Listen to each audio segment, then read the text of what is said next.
ಶ್ರೀ ಮಂಕಾಲ್ ವೈದ್ಯ ಅವರನ್ನು ವಿಧಾನಸಭೆ ಉಪಾಧ್ಯಕ್ಷರನ್ನಾಗಿ ಚುನಾಯಿಸಬೇಕೆಂದು ಮಾನ್ಯ ಮುಖ್ಯಮಂತ್ರಿಯವರು ಸೂಚಿಸುವುದು. ಅಧ್ಯಕ್ಷರೇ, ಶ್ರೀ ಮಂಕಾಳ್ ವೈದ್ಯ ಅವರನ್ನು ವಿಧಾನಸಭೆಯ ಉಪಾಧ್ಯಕ್ಷರಾಗಿ ಚುನಾಯಿಸಬೇಕೆಂದು ಸೂಚಿಸುತ್ತೇನೆ. ಮಾನ್ಯ ಸಚಿವರಾದಂಥ ಲಕ್ಷ್ಮಣ್ ಸವದಿ ಅವರು ಅನುಮೋದಿಸುವುದು.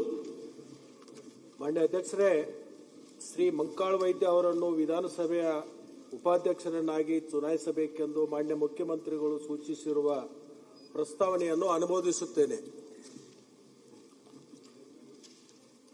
ಮಾನ್ಯ ಮುಖ್ಯಮಂತ್ರಿಯವರು ಸೂಚಿಸಿರುವ ಮತ್ತು ಮಾನ್ಯ ಸಚಿವರಾದಂಥ ಲಕ್ಷ್ಮಣ್ ಸವದಿ ಅವರು ಅನುಮೋದಿಸಿರುವ ಪ್ರಸ್ತಾವ ಈ ರೀತಿ ಇದೆ. ಶ್ರೀ ಮಂಕಾಲ್ ವೈದ್ಯ ಅವರನ್ನು ವಿಧಾನಸಭೆಯ ಉಪಾಧ್ಯಕ್ಷರನ್ನಾಗಿ ಚುನಾಯಿಸುವುದು. ಈ ಪ್ರಸ್ತಾವವನ್ನು ಸಭೆಯ ಮತಕ್ಕೆ ಹಾಕುತ್ತೇನೆ. ಪ್ರಸ್ತಾವದ ಪರವಾಗಿರುವವರು ಹೌದು ಎಂದು ಸೂಚಿಸಬೇಕು.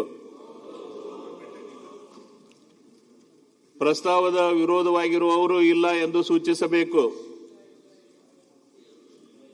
ಪ್ರಸ್ತಾವವು ಹೌದು ಎನ್ನುವರ ಪರವಾಗಿದೆ ಎಂದು ಭಾವಿಸುತ್ತೇನೆ. ಪ್ರಸ್ತಾವವು ಹೌದು ಎನ್ನುವರ ಪರವಾಗಿದೆ. ಪ್ರಸ್ತಾವ ಹೌದು ಎನ್ನುವರ ಪರವಾಗಿದೆ. ಪ್ರಸ್ತಾವ ಹೌದು ಎನ್ನುವರ ಪರವಾಗಿ ಪ್ರಸ್ತಾವವು ಅಂಗೀಕೃತವಾಗಿದೆ.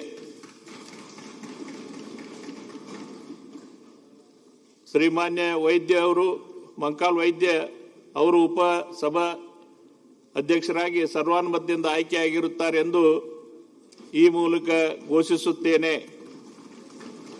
ನೂತನ ಉಪಾಧ್ಯಕ್ಷರಾದಂಥ ಶ್ರೀ ಮಂಕಾಲ್ ವೈದ್ಯ ಇವರು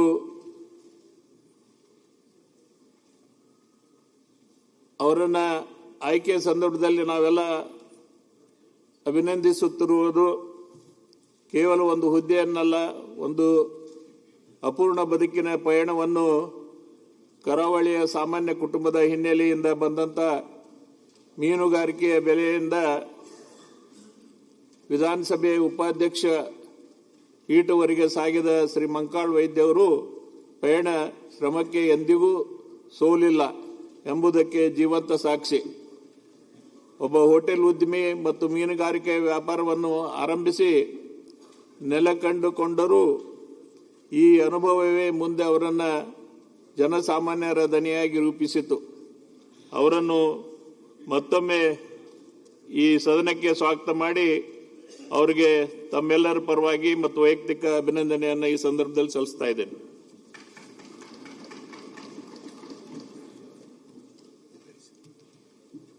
ಸನ್ಮಾನ್ಯ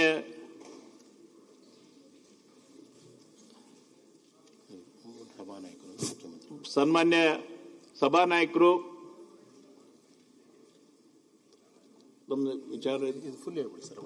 ಸನ್ಮಾನ್ಯ ಸಭಾನಾಯಕರು ಹಾಗೂ ವಿರೋಧ ಪಕ್ಷದ ನಾಯಕರು ಶ್ರೀ ಮಂಕಾಲ್ ವೈದ್ಯರು ಅವರನ್ನು ಉಪಾಧ್ಯಕ್ಷರ ಸ್ಥಾನಕ್ಕೆ ಕರೆದುಕೊಂಡು ಬರಬೇಕೆಂದು ಕೋರುತ್ತೇನೆ.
ಅರ್ಧಕ್ಕೆ ಬಿಟ್ಟವರೇ ಅಂತ ಇಲ್ಲಿ ಕಾಮೆಂಟ್ಸ್.